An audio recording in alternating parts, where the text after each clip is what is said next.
নমস্কার বন্ধুরা, আমি ঋত্বিক আর আমাদের চ্যানেল ভবিষ্যৎ দৃষ্টিতে সকলকে স্বাগত। বন্ধুরা, সপ্তম ভাবের অধিপতির সিরিজে আজকে আমরা আলোচনা করব সপ্তম ভাবের অধিপতি দ্বিতীয় ভাবে অবস্থান করলে জাতক বা জাতিকা কী ধরনের ফলাফল লাভ করে থাকে। দাম্পত্য, পরিবার, অর্থভাগ্য এবং সম্পর্কের গভীর প্রভাব।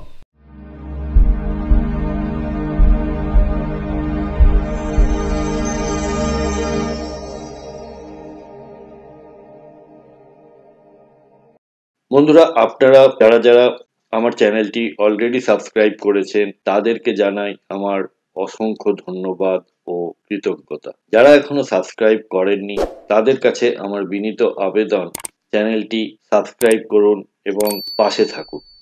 সপ্তম ভাব বলতে আমরা বুঝি বিবাহ, জীবনসঙ্গী ও দাম্পত্য সম্পর্ক, ব্যবসায়িক পার্টনারশিপ অর্থাৎ আপনার লাইফ পার্টনার এবং আপনার বিজনেস পার্টনার, তার সাথে চুক্তি ও সমঝোতা, সমাজে আপনার ইমেজ ও পাবলিক ইন্টারাকশন, আপনি কিভাবে অন্য মানুষের সঙ্গে কথা বলবেন, তাদের সঙ্গে ডিল করবেন, সেগুলি সবই এই সপ্তম ভাব থেকে পাওয়া যায়। কূটনীতি, জনসংযোগ, আলোচনায় অংশগ্রহণ, ব্যবসা বাণিজ্য ও কমার্শিয়াল ডিলিং, প্রকাশ্য শত্রু, বিরোধ, মামলা মকদ্দমা।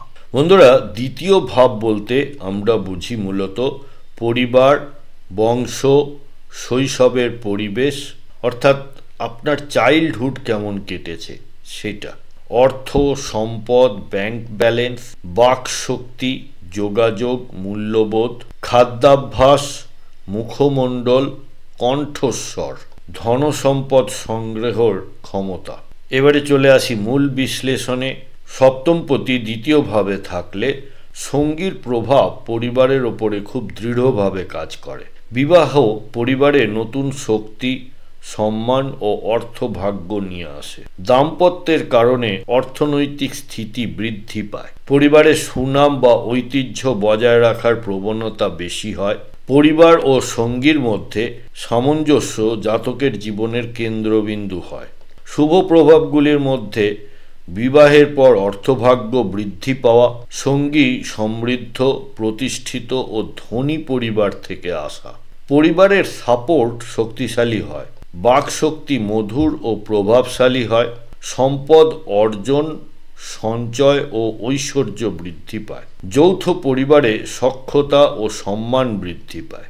আর যদি অশুভ প্রভাব থাকে বা অর্থাৎ অশুভ গ্রহের দৃষ্টি বা সহ অবস্থান থাকে, সেক্ষেত্রে দাম্পত্যে অর্থ সংক্রান্ত সমস্যা দেখা যায়, পরিবারের মধ্যে মতবিরোধ দেখা যায়, সঙ্গীর সঙ্গে পরিবার খাপ খাইয়ে নিতে পারে না, খাদ্যাভ্যাস বা জীবনধারায় অস্থিরতা তৈরি হতে পারে, বাক সংঘর্ষ অর্থাৎ ঝগড়া বা ভুল বোঝাবুঝি তৈরি হয়। এবার চলে আসি পেশাগত দিক।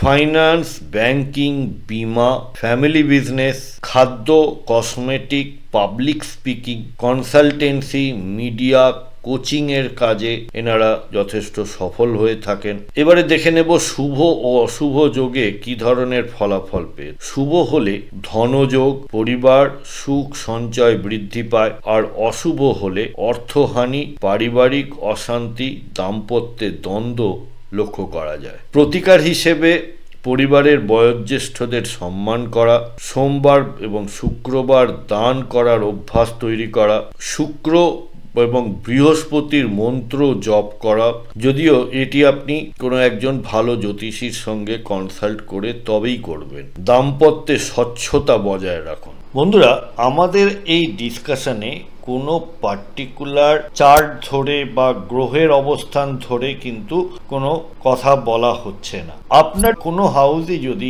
সমস্যায় থাকে বা জীবনে কোনো ধরনের সমস্যার সম্মুখীন হন, তাহলে আপনারা ভবিষ্যৎ দৃষ্টির সাথে যোগাযোগ করতে পারেন এবং আমাদের কাছ থেকে আপনারা কনসালটেশন নিতে পারেন। আপনাদের ন্যাটাল চার্ট বা গ্রহগত অবস্থান জন্মকালীন, তার সাথে দশা অন্তর্দশা এবং আগামী দিনের যে ট্রানজিট এবং তার প্রভাব, এই সব মিলিয়ে আপনারা একটি রেজাল্ট বা সলিউশন আমাদের থেকে পেতে পারেন। কন্ট্যাক্ট নাম্বার এবং ওয়েবসাইট এবং চেম্বারের অ্যাড্রেস সবই দেওয়া হলো, আপনারা সময় মতো যোগাযোগ করতে পারেন। বন্ধুরা, শেষ করার আগে আর একবার, সঙ্গী ও পরিবার দুটি শক্তির মিলনে জাতকের ভাগ্য উজ্জ্বল হয়। অর্থভাগ্য, দাম্পত্য ও পারিবারিক সুনাম এই তিনটি ক্ষেত্রেই উন্নতির যোগ লক্ষ্য করা যায়। সঠিক সম্পর্ক বজায় রাখলে সমৃদ্ধি নিশ্চিত, এ কথা বলা যায়। আপনাদের কারোর